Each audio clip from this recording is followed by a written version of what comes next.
राजस्थान में विधानसभा चुनाव के तिथियों का ऐलान हो चुका है और पार्टियां भी अब फिर से दमखम में जुट गई है। वहीं बीजेपी ने अपनी पहली सूची जारी कर दी है। बीजेपी के कार्यकर्ता हैं जो दमखम के साथ तैयारी में जुट गए हैं। बस अब किस तरह की तैयारी आपकी इस बार की? निश्चित तौर से भारतीय जनता पार्टी तो प्रतिदिन चुनाव के मूड में ही रहती है और हमारा संगठन बड़ा सशक्त है। हमारे बूथ से लेकर शक्ति केंद्र, मंडल से लेकर जिले और जिले से प्रदेश लेवल तक बूथ हमारा बड़ा मजबूत है। और ये चुनाव की बात तो राजस्थान में आज आचार संहिता भी लग गई है और निश्चित तौर से भारतीय जनता पार्टी के अधिकृत 41 प्रत्याशियों की घोषणा भी की है। पूरे कार्यकर्ता आनंदित हर्षित इस बात का है कि राजस्थान में जो पिछले 5 वर्षों से जो जनता ने कष्ट भोगे, जो छोटी घोषणाएं कांग्रेस ने की है, बेरोजगारियों को हम भत्ता देंगे। राजस्थान में अगर सरकार आई तो प्रति बेरोजगार की भत्ता की बात की। राजस्थान में आज उनको 25 लाख युवा पूछा कि हमारे भत्ता का क्या हुआ। पूरे देश के अंदर राजस्थान ऐसा प्रदेश है जहाँ पर 1 बार 2 बार नहीं 19 बार पेपर लीक होते हैं। आज युवा डर डर की ठोकर खा कर भटक रहे हैं रोजगार के लिए। किसानों की कर्जा माफ की बात कांग्रेस ने कही थी, आज किसान उनको पूछ रहा है। 65 लाख किसानों को पूछा कि हमारे कर्जा का क्या हुआ। और अपराध की दृष्टि से राजस्थान महिला अपराध की दृष्टि से पूरे देश के अंदर प्रथम पायदान में महिला अत्याचार के मामले में। प्रतिदिन देखो आप 17 बलात्कार राजस्थान में हो रहे हैं। यहाँ के थाने, यहाँ का प्रशासन आज भ्रष्टाचार में अखंड डूबा हुआ है। और ये आपने देखा कि जिस प्रकार के सचिवालय के अंदर लाखों रुपए और सोना मिलता है राजस्थान के अंदर, ऐसी सरकार के खिलाफ एक बहुत बड़ा जन आक्रोश राजस्थान में भारतीय जनता पार्टी में नहीं, आम जनता के अंदर है। और आने वाले चुनाव में 2023 में राजस्थान में भारतीय जनता पार्टी की सरकार की बनी। हमारे नेता भी अच्छे और नीयत भी साफ है। देश के यशस्वी प्रधान नरेंद्र मोदी जो जन कल्याणकारी काम किया, 1-2 नहीं सैकड़ों काम गिना सकता हूँ आपको, अनेक काम उन्होंने किया। निश्चित तौर से भारतीय जनता पार्टी की सरकार राजस्थान में बनेगी 2023 में और 2024 के अंदर भी लोकसभा के अंदर स्पष्ट बहुमत के साथ नरेंद्र मोदी की सरकार बनेगी। क्या तैयारी क्या है भाई साहब? चुनाव की तिथियां घोषित हो चुकी है, आपकी क्या तैयारी है? तैयारी निश्चित तौर से मैंने कहा ना, हमारे भारतीय जनता पार्टी का बूथ और मंडल और भारतीय जनता पार्टी जो कार्यकर्ता बड़ा मजबूत है। हम हर मंडल के अंदर बैठक कर रहे हैं। हम शक्ति केंद्र के ऊपर जिस प्रकार से मतदान प्रतिशत कैसे बढ़े। दूसरी महत्वपूर्ण बात है कि गई विधानसभा चुनाव के अंदर कौन सा जो प्रमुख एरिया है जहाँ पर हम भारतीय जनता पार्टी को कम वोट मिले, उन बूथ के ऊपर हम फोकस करेंगे कि मतदान का प्रतिशत कैसे बचे। निश्चित तौर से बहुत अच्छी तैयारी भारतीय जनता पार्टी की। कांग्रेस ने जो अपनी योजना है वो मुद्दों को और उन योजनाओं को लेकर जनता के पास जाने वाली, बीजेपी क्या लेकर जाने वाली? देखिए, कांग्रेस की जो घोषणा है वो थोड़ी घोषणा है। मैंने आपको 3-4 बातें बताई। इनके राजकुमार राहुल गांधी जी आए थे, मैंने बताया 3-4 अब युवाओं को बेरोजगारी की बात, किसानों की बता। उस झूठे वादे में लोग नहीं आएंगे, लेकिन एक तरफ विकास की बात नरेंद्र मोदी करते हैं।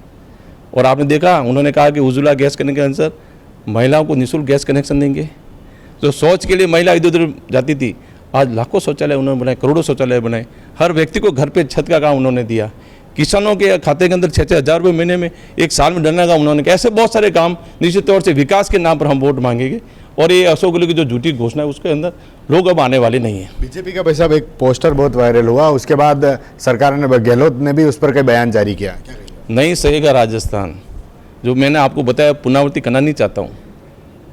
आज राजस्थान के अंदर जिस प्रकार से सांप्रदायिक की बात कांग्रेस के लोग कहते हैं, उदयपुर के कलेक्टर एक आदेश निकालता है कि भगवा झंडा उदयपुर के अंदर नहीं लहराया जाएगा, इसलिए नहीं सहेगा राजस्थान। दूसरी बात, आपने देखा अनेक जगह सांप्रदायिक दंगे हुए। एक तरफ तो हमारा हनुमान जयंती, रामनवमी, गणेश चतुर्थी के ऊपर धार्मिक जुलूस के ऊपर प्रतिबंध लगाते हैं, और एक तरफ कोटा के अंदर एक आतंकवादी संगठन PAFI को रैली निकालने की अनुमति वो देते हैं, इसलिए नहीं सहेगा राजस्थान।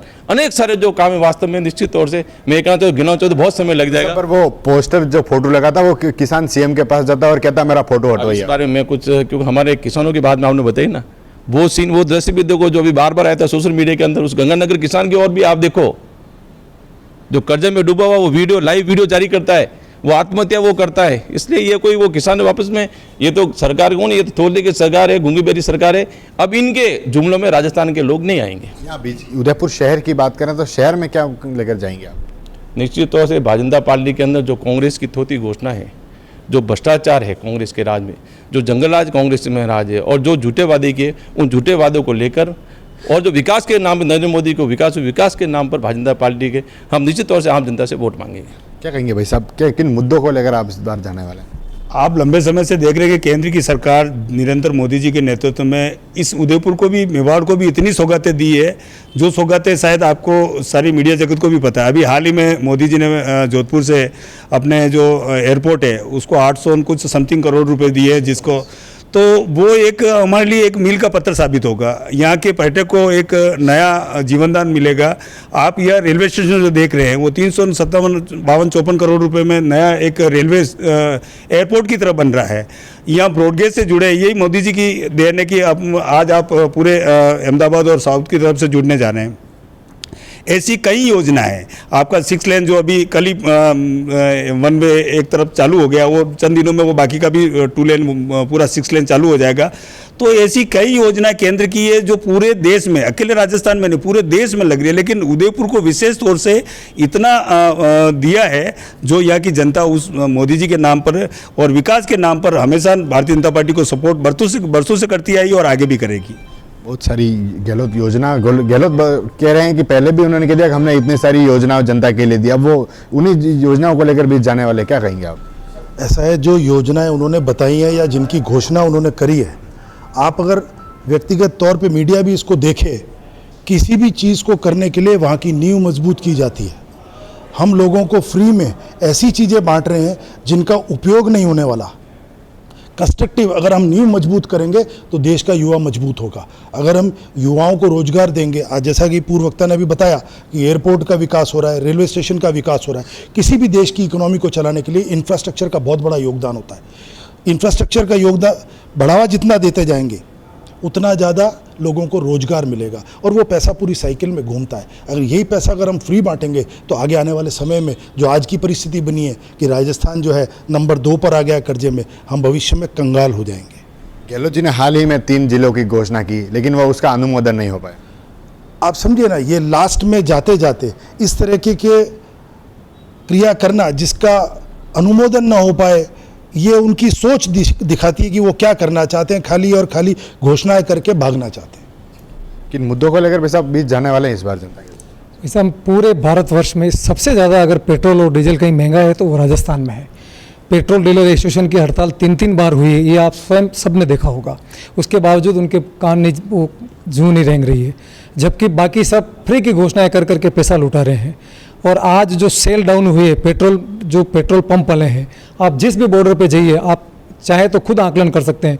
ऐसा कोई बॉर्डर नहीं है जहाँ 50-50, 60-60 पंप एक लाइन से बंद पड़े हैं, वो उनको नज़र नहीं आ रहा है। दूसरा, जब भी बच्चों के एग्ज़ाम होते हैं तो उनके चप्पल खुलवाए जाते हैं, उनकी अंगूठियाँ खुलवाई जाती है, उनके जूते उतरवाए जाते हैं, उनकी अगर हाथ फूल आस्तीन है तो उसको कटवाया जाता है। उसके बावजूद पेपर लीक हो रहा है। ये किसकी कमजोरी है? पेपर वो खुद बैठ करके कर रहे हैं, लीक करवा रहे हैं, जबकि इस तरह का ऐसा क्यों करते हैं बच्चों के साथ? उनके अगर कोई धागा बांध रखा उसको काटा जा रहा है। आप इस बारे में भी देखिए। क्या तैयारी क्या है, किन मुद्दों को लेकर आप बीच में जाने वाले हैं? मुद्दे, विकास के मुद्दे पे जाएंगे। और भारतीय जनता पार्टी का कार्यकर्ता पिछले 2 साल से 3 साल से रेगुलर चुनाव के मूड में है। आज चुनाव की घोषणा हुई है, उन्होंने 29 नवंबर बताई है। अगर वो कहते हैं 10 नवंबर को चुनाव होगा तो ही भारतीय जनता पार्टी का कार्यकर्ता तैयार बैठा है। चुनाव के बीच जो कार्यकर्ता हैं वो तैयार हो चुके हैं। जो पार्टी है उनकी बैठकों का दौर शुरू हो गया और अब बैठकें भी शुरू होने लगी है। TV9 के लिए राजेश डांगी।